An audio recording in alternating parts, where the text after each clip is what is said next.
honest, 10 years ago I went to Hollywood, but as a tourist. Well, who knows? And we watched those places that they used for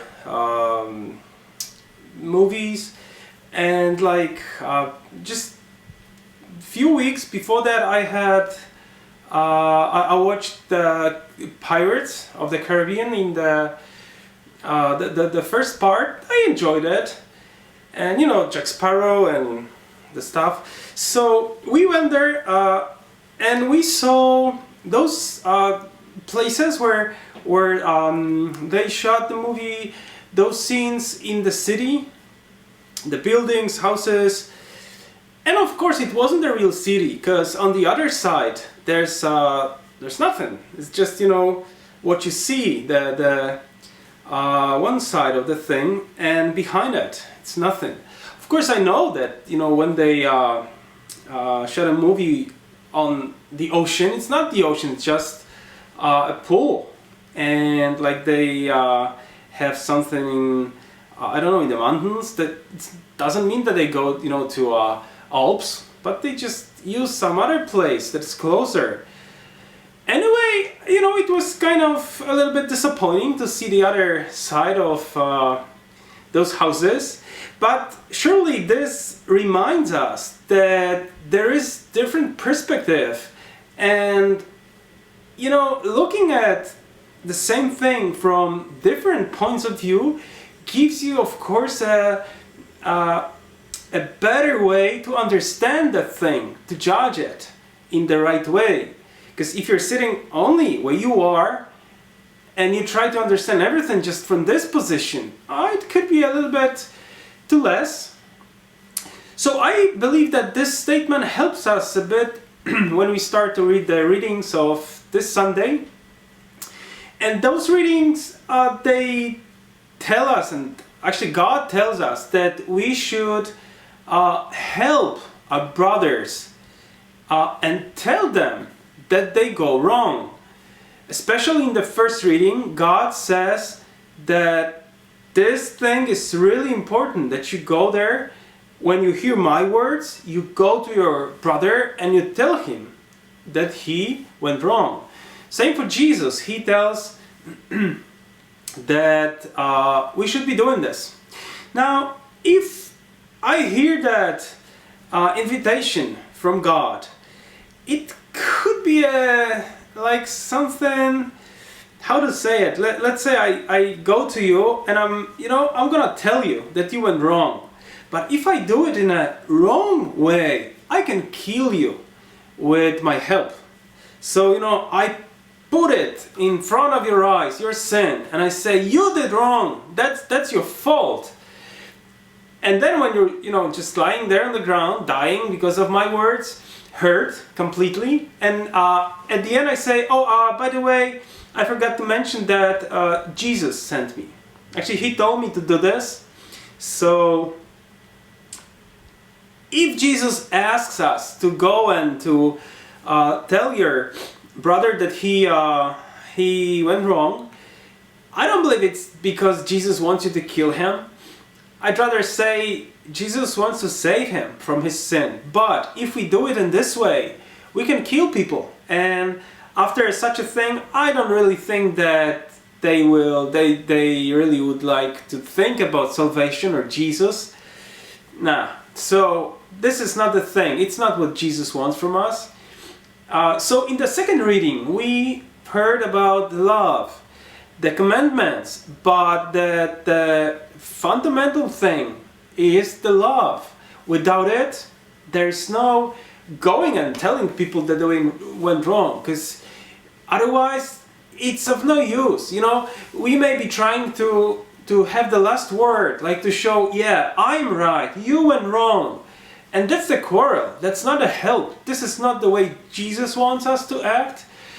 So it's really hard, to go and to be polite, be humble, and go with love in your heart to tell your brother about his sin.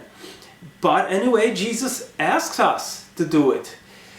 And when we read the gospel today, we hear that Jesus says, go and talk with your brother. And if he doesn't want to listen to you, which means that it's possible, and hey, I know it, because, for me it's really hard to accept when someone comes and says, you did wrong, I'm sorry to say, but I think that, this was something stupid, or this is your sin. My first reaction would be, I want to defend myself. I want to say, hey, look at you, you're not better. Or, no, it's not true, I didn't do it. It's like the echo of what had been said in the Garden of Eden, in paradise. Adam and Eve, this is the way they did. They defended themselves, saying, it's not me, it's her. She says, no, it's a serpent, not me. Hey, I'm completely innocent. So this is this way we're reacting of when someone comes and tells us about our sin. So Jesus tells us it's possible. And, oh, by the way, this story about Adam and Eve and their reaction, it's not just a nice story.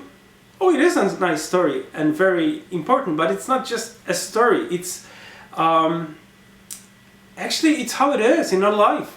So when we read Bible, asking for the light of the Holy Spirit, it's not that we, browse through the history, some facts, but we are browsing through our life, through our nature. So reading the Bible with God's help, we can understand ourselves, our lives. We can go on this way of changing our ways. Because of God's grace, of course, but reading, it's very important.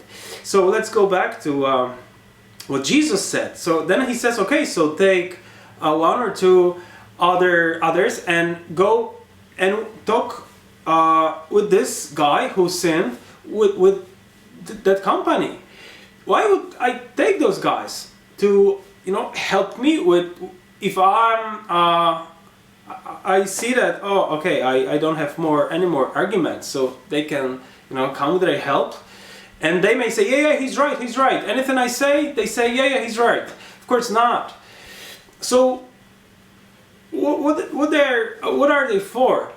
If we go on with reading of the gospel, we will hear that Jesus says again, where there's one or two gathered in my name, united as one, they calling to me, I will listen to them. I will grant what they ask in my name. Because where there's two or three gathered in my name, I am there. I'm with them.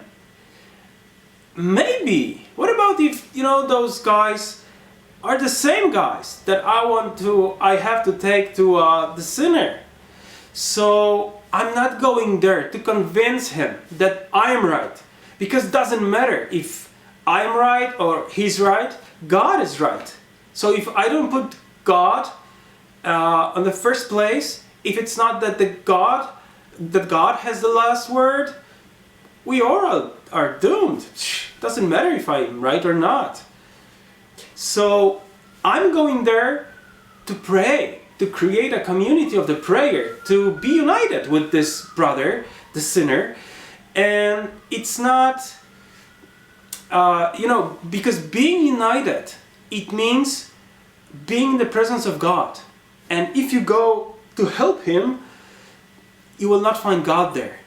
So, this leads us to something crazy, to a crazy statement, which says that if a brother did something against you, it's a chance for you to meet me, says Jesus.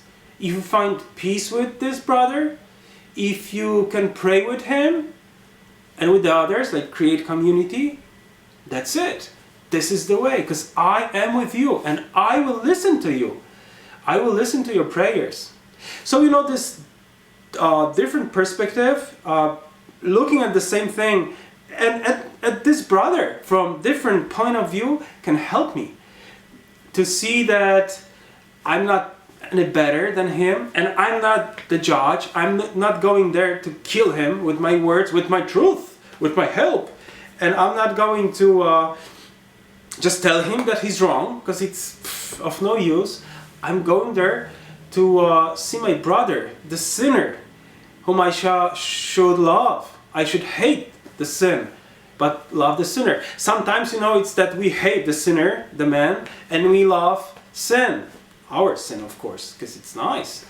So I believe this is what Jesus calls me to what Jesus calls me today with this liturgy of the word, to be merciful, just as He's merciful. And if I see that someone sins against me, did something wrong against me, I'm not the judge. I should go and I should try to find in this one my brother with whom I can pray and find Jesus this way.